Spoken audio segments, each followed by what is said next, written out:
안녕하십니까. 5월 23일 오후 김경국TV 시작하겠습니다. 굵직한 것이 터져 나왔습니다. 지지율이 곤두박질 치고 있는 이재명에게는 핵폭탄급이 아닐까 싶습니다. 이재명은 입만 열면 공정과 기회균등을 외쳐왔는데 정작 자기 장남은 최근까지 불법 취업 상태였던 것으로 드러났습니다. 대통령을 하겠다는 사람의 큰아들이 버젓이 불법 취업 상태였다면 사실이라면 이거 후보 자리를 내놔야 되는 일 아닙니까? 아들이 불법 취업을 해 있었는데 이재명은 지금까지 실업 대책이 없더니 청년 실업 문제를 어떻게 해결하느니 이딴 말을 하고 있었던 것입니다. 정말 까도 나오는 양파 같은 사람입니다. 더군다나 이재명의 상대는 지금 청렴 결백하기로 어떠민 김문수 후보이고 보면 이번 아들의 불법 취업 문제는 이재명에게 굉장한 타격이 되지 않을까 싶습니다. 법을 무시하기는 아버지나 아들이나 그야말로 부전자전입니다. 민주당에 있는 가짜 아들들도 늘상 법을 무시하죠. 법을 무시하면서 걸핏하면 이재명법을 만든다고 하더니 이제는 이재명 아들을 위한 법을 만들어야 하지 않을까 싶습니다. 매일신문에 따르면 이재명의 아들 동호 씨는 지난해 9월부터 최근까지 강원도 양양군 양양읍에 있는 한 영어 교습소에서 영어 강사로 취업해서 일을 해왔다고 합니다.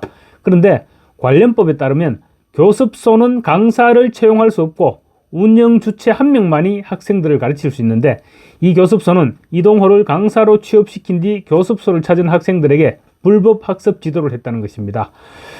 이 교습소는 이 같은 불법 행위가 드러나서 결국은 영업정지 열흘이라는 무거운 행정처분을 받은 것으로 확인됐다고 매일신문이 보도했습니다.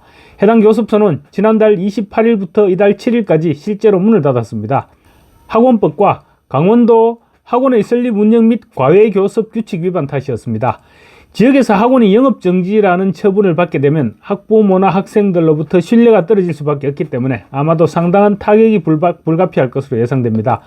그리고 갑작스럽게 학원이 영업정지를 당하게 되면 학원도 학원이지만 다니던 학생들도 적지 않은 피해를 입게 됩니다. 이 학원은 미등록 강사인 이동호 씨를 채용한 혐의 그리고 교습 과정 변경 미신고 혐의로 이 같은 처분을 받았다고 합니다. 이재명의 장남 이동호는 지난해 9월부터 최근까지 이 학원의 강사로 근무하면서 중고등학교 영어 교습 과정을 담당하는 강사로 일해왔다고 합니다. 학원과 교습소는 법적으로 다른 교육기관입니다. 학원은 강사를 채용해서 여러 과목을 가르칠 수 있죠. 그런데 교습소는 교습소 신고자 한 사람이 한 과목만 강의를 할 수 있습니다.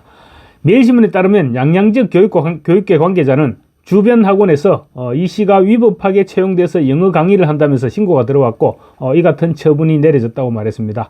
누군가의 신고가 접수됐기 때문에 처벌하지 않을 수도 없었던 것입니다. 매일신문은 교습소 원장에게 이 씨를 채용하게 된 계기가 무엇이냐고 물었지만 교습소 원장은 말씀드릴 수 없다, 죄송하다고만 답했다고 합니다. 이재명은 과연 장남은 이 같은 상황을 알고 있었을까요? 알고 있었거나 모르고 있었거나 문제가 되기는 마찬가지입니다. 알고 있었다고 하더라도 이재명 정도의 전과가 있고 또 그 정도의 재판을 받고 있는 사람이라면 이 정도 사안점이야 아무것도 아니라고 생각했을 수도 있습니다. 또 모르고 있었다고 해도 문제입니다. 자기 아들도 돌보지 못하는 사람이 대한민국을 돌보겠다고 나서는 것 자체가 넌센스라고 하지 않을 수 없습니다. 예부터 수신제가 치국 평천하라고 했죠. 이재명은 수신제가에서부터 문제가 있는 것입니다. 수신은 자기 본인이 이미 전과사범이라는 것만 봐도 낙제점입니다. 그리고 제가 역시 부인은 법인카드를 마음대로 쓰고 돌아다녔죠. 또 큰아들은 도박에 성매매 업소를 전전하더니 이번에는 불법 취업까지 했다는 사실이 드러났습니다. 그러니 제가 역시 빵점이라고 하지 않을 수 없습니다. 수신제가가 빵점인데 어떻게 치국을 하고 평천하를 할 수 있겠습니까? 사실 이재명의 가족들은 이런저런 문제가 너무 많아서 김문수 후보의 가족과 비교할 때 너무나 대조적입니다.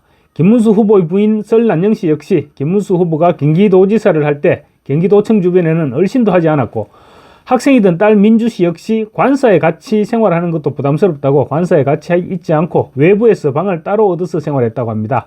그래서 2주에 한 번 정도 관사로 돌아와서 식사를 함께 하고 했을 정도라고 합니다.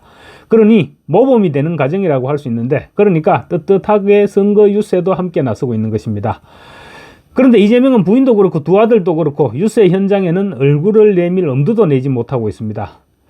한편 지난 3월 공개된 국회의원 공직자 재산 신고 등에 따르면 이동호 씨는 지난해 강원도 양양군으로 이사를 갔다고 합니다. 아마 그때가 영어 교습소에 취업을 했을 때인 것으로 보이는데 특이한 점은 이동호가 19.8제곱미터 약 6평 규모의 다가구 주택에 산다고 신고를 했는데 월세 보증금이 고작 10만 원이어서 이 부분 역시 의혹을 받기에 충분해 보입니다. 매일신문 취재에 따르면 양양군 양양읍의 비슷한 규모의 다가구 주택 월세 보증금이 보통 500에서 1000만 원 선이라고 합니다. 혹시 이재명 주변에 누군가가 도움을 주지 않았는지, 만약 도움을 줬다면 이 또한 정치자금법 등에 저촉될 가능성이 높습니다. 물론 아직은 단순한 의혹 제기에 불과하지만 문재인은 이상직 전 의원이 사위를 특혜 취업시켜서 월급을 제공했다가 뇌물죄로 기소된 상태입니다. 아직은 아무런 증거나 정언이 없기는 하지만 만약에 누군가가 편의를 제공했다면 여러가지 복잡한 상황으로 빠져들 가능성이 없지 않습니다. 이동호 씨는 대선 직후 6월에 결혼을 할 예정입니다. 그런데 이재명의 선거 공보물에 기재된 장남의 재산은 390만 원에 불과합니다. 곧 결혼을 하는데 재산이 390만 원이라는 점 또한 선뜻 이해할 수 없는 부분입니다. 하여튼 한꺼번에 여러 건의 재판을 받으면서도 재산이 줄어들지 않는 아버지부터 해서 참 미스테리한 가족인 것 같습니다. 감사합니다.